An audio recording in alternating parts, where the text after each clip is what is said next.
Hello students, welcome to my channel. Student, आज हम लोग पढ़ेंगे एडिंग मैन्योर एंड फर्टिलाइजर्स। ठीक है, मैन्योर और फर्टिलाइजर्स को सॉइल में ऐड करके क्रॉप का ग्रोथ रेट कैसे बढ़ाते हैं। ठीक है, तो चलिए पढ़ते हैं।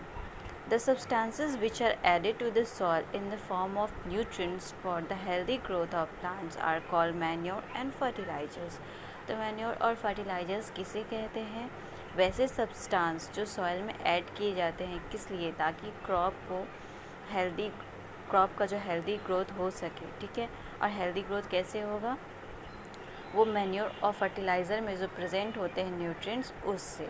तो इसीलिए मैन्योर और फर्टिलाइज़र्स को सॉइल में ऐड किया जाता है, क्योंकि हेल्दी ग्रोथ हो सके प्लांट्स का। ठीक है, तो ये लाइन अंडरलाइन कर लेना आप लोग और इसको एकदम से याद कर लेना। तो चलिए पूछो क्या कहता है। I saw a healthy crop growing in a farm. In the neighboring farm, the plants were weak. Why do some plants grow better than others? वो कहता है कि मैंने देखा कि कुछ क्रॉप जो थे बहुत ही हेल्दी ग्रो किए हमारे बगल वाले खेत में, और कुछ प्लांट्स जो हैं वो बहुत वीक है। ऐसा क्यों होता है कि कुछ प्लांट्स अच्छा ग्रो करता है? Soil supplies mineral nutrients to the crop plant. These nutrients are essential for the growth of plants. In certain areas, farmers grow crop after crop in the same field. The field is never left uncultivated or fallow. Imagine what happens to the nutrients.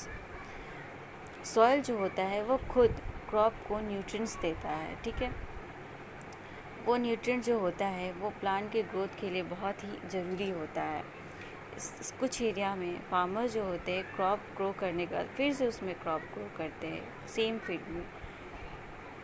The field is never left uncultivated, इसलिए field को कभी भी uncultivated वो नहीं छोड़ते हैं। Imagine what happens to the nutrient, imagine करिए कि उस न्यूट्रिएंट्स के साथ क्या होता है। Continuous cultivation of crops make the soil poor in nutrients. अगर जो फार्मर होते हैं बार बार एक ही चीज़ अगर सेम खेत में उगाएंगे तो वो न्यूट्रिएंट्स का क्या होगा? अगर कंटिन्यू उसी खेत में हम उगाते हैं या बीज रोपते हैं तो उससे क्या होता है, सॉइल का जो क्वालिटी हो जाता है वो पुअर हो जाता है और उसका न्यूट्रिएंट्स भी लॉस हो जाता है। Therefore, farmers have to add manure to the fields to replenish the soil with nutrient. इसलिए फार्मर्स को क्या करना पड़ता है? मैन्योर ऐड करना पड़ता है ताकि उन्हें अच्छी मात्रा में न्यूट्रिएंट्स मिल सके।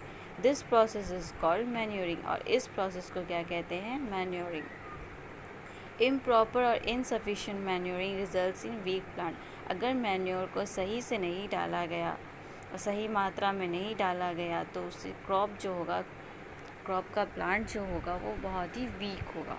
Manure is an organic substance obtained from the decomposition of plant और एनिमल वेस्ट। मैन्योर जो होता है वो ऑर्गेनिक सब्सटेंस होता है और वो किससे मिलता है?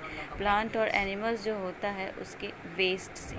Farmer dump plant and animal waste in pits at open places and allow it to decompose. The decomposition is caused by some microorganisms. Farmers क्या करते हैं? फार्मर्स क्या करते हैं? इस मैन्योर को farmers dump plant and animal waste in pits में डाल देते हैं ओपन जगह पे और उसे डिकम्पोज करते हैं, और उसके बाद जो माइक्रो ऑर्गेनिज्म होते हैं वो भी हेल्प करते हैं इन मैन्योर को सॉइल में अच्छे से ऐड करने के लिए। The decomposed matter is used as organic manure. जो डिकम्पोज मैटर होता है वो ऑर्गेनिक मैन्योर के लिए यूज़ किया जाता है। You have already learn about very composting in class 6। आप लोगों ने पहले भी पढ़ा होगा वेरी कंपोस्टिंग के बारे में क्लास 6 में। चलिए नेक्स्ट पढ़ते हैं। Did plants in all glasses grow at the same pace? Which glass showed better growth of plants? In which glass was the growth fastest? हम देख रहे हैं ग्लास बी में जो ग्रोथ है वो सबसे ज़्यादा फास्ट है।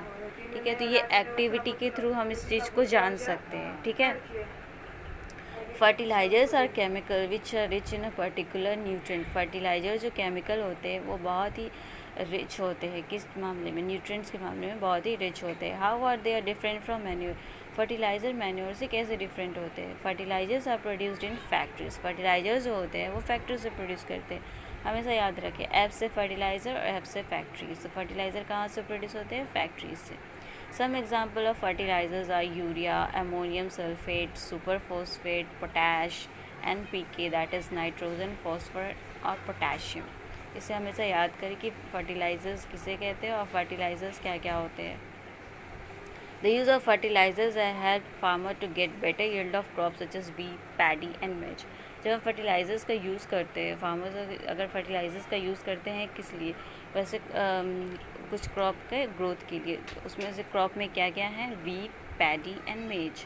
But excessive use of fertilisers has made the soil less fertile. लेकिन अगर अधिक मात्रा में फर्टिलाइज़र्स को अगर यूज़ कर दिया गया तो सॉइल जो है अपना फर्टिलिटी लूज़ कर देता है। Fertilisers have also become a source of water pollution. और फर्टिलाइज़र जो होता है वो एक तरह से वाटर पॉल्यूशन का एक पॉल्यूटेंट होता है, मतलब वो वाटर को पॉल्यूट करता है। Therefore in order to maintain the fertility of the soil we have to substitute fertiliser with organic manure.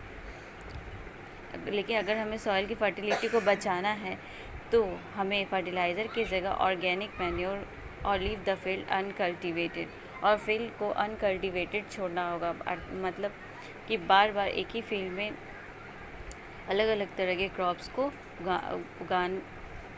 अलग अलग तरह के क्रॉप्स को उगाना नहीं होगा, ठीक है। या फिर अलग अलग क्रॉप को हमें उगाने की ज़रूरत नहीं पड़ेगी। अगर हम चाहते हैं कि सॉइल की फर्टिलिटी मेंटेन रहे तो हमें अलग अलग क्रॉप्स को उगाना नहीं चाहिए।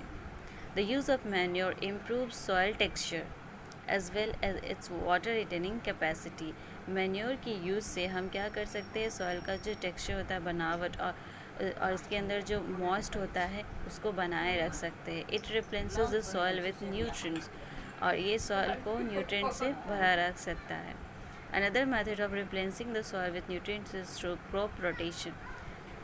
सॉइल की कैपेबिलिटीज़ को मेंटेन करने के लिए हम क्या कर सकते हैं और उसे न्यूट्रिएंट्स से हमेशा हरे भरे रखने के लिए क्या कर सकते हैं? Crop rotation.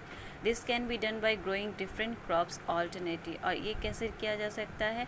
हमेशा एक क्रॉप के बाद दूसरे क्रॉप को लगाना, फिर उसके बाद दूसरे क्रॉप को लगाना ऑल्टरनेटली। मतलब पहले एक टाइप का क्रॉप लगाएं, फिर दूसरा टाइप का क्रॉप लगाएं, फिर एक टाइप का क्रॉप लगाएं, फिर दूसरा टाइप का क्रॉप लगाएं। Earlier farmers in northern India used to grow legumes as fodder in one season and wheat in the next season. पहले नॉर्दर्न इंडिया में पहले फार्मर्स क्या करते थे? एक टाइम लेग्यूम्स का खेती करते थे एज अ फॉडर, और दूसरे टाइम में क्या करते थे? वीट को उगाते थे। This help in the replenishment of the soil with nitrogen. ये क्या हेल्प करता था? सॉइल को नाइट्रोजन मेंटेन करने के लिए। Farmers are being encourage to adopt the practice. और फार्मर्स को इनकरेज किया जाता था कि वो क्रॉप रोटेशन मेथड को यूज़ करें। In the previous classes you have learned about rhizobium bacteria. पहली क्लासेस में आप लोगों ने पढ़ा होगा रिजोबियम बैक्टीरिया के बारे में। This are present in the nodules of roots of leguminous plant. ये कहाँ प्रेजेंट होता है? रूट के नोड्यूल्स में। किसके रूट में? लेग्यूमिनस प्लांट के रूट के नोड्यूल्स में ये प्रेजेंट हो रहा है। दे फिक्स एटमॉस्फेरिक नाइट्रोजन, और यह क्या करता है? एटमॉस्फेयर से नाइट्रोजन लेकर वहाँ पे उसको फिक्स करता है। सो स्टूडेंट, हम लोग नेक्स्ट क्लास में आगे का पढ़ेंगे।